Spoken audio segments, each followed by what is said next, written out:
বৈরী বাতাস আরো ধীরে বও, হৃদয়ের ক্ষত শুকুইনি এখনো। এতটুকু অবসরে ভিক্ষা দাও, মাধু করি নই আমি নৃতাত্ত্বিক নপুংসক, একজন স্বেচ্ছা মৃত্যুদণ্ডপ্রাপ্ত আসামি বলছে করজোরে।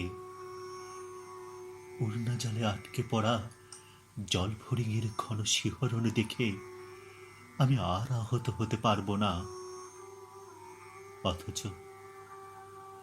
অথচ আমার মতো ভবঘুরে যারা একটা ঝরে পড়া নক্ষত্রের দিকে চেয়ে থেকে গোটা একটা রাত কত অনায়াসে কাটিয়ে দিতে পারে, তবুও তবুও মুহূর্তের তন্দ্রা ভেঙে এলে কানে আসে একপাল শ্রীকালের সুতীব্র উল্লাস, নক্ষত্র পতনের আনন্দে যাপিত সীমাহীন উৎসব ঘরে ঘরে। এই তন্দ্রাবিলাসী হাওয়ার রাতে আমি আর আহত হতে চাই না প্রভু। আমি কি পাতক?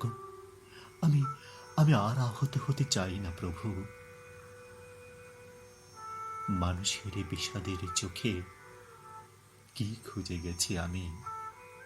খুঁজে গেছি নৈশব্দবতীর তীরে, হেমন্তের নরম রোদ সাঁতরে ঘরে ফেরা সোনা চিলের ডানার কাপন বুঝতে গিয়ে আটকে গেছি জীবনের কাঁটাতারে। জীবনান্ধ আমি বেওয়ারিশ ঘুড়ির মতন উড়ে গেছি অন্তহীন অপূর্ণতায়। লক্ষ্মী বিলাস খেলার মতো জীবন আমায় ঠেলে নিয়ে গেছে অপাংতেয় ঘরে।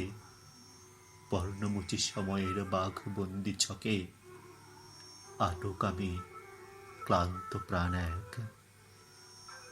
মুক্তি চাই প্রভু, ক্ষমা চাই। এর চেয়ে ছায়াপথে কিছু গান ফেরি করে বেড়াই না কেন? ক্ষমা চাই প্রভু, মুক্তি চাই, ক্ষমা চাই।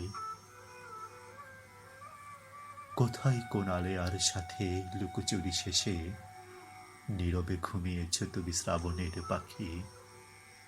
ওঠো, ওঠো, উঠে পড়ো এই বেলা, বিরহের সুর গাও পাখি, বিষাদ কোমল সপ্তকে।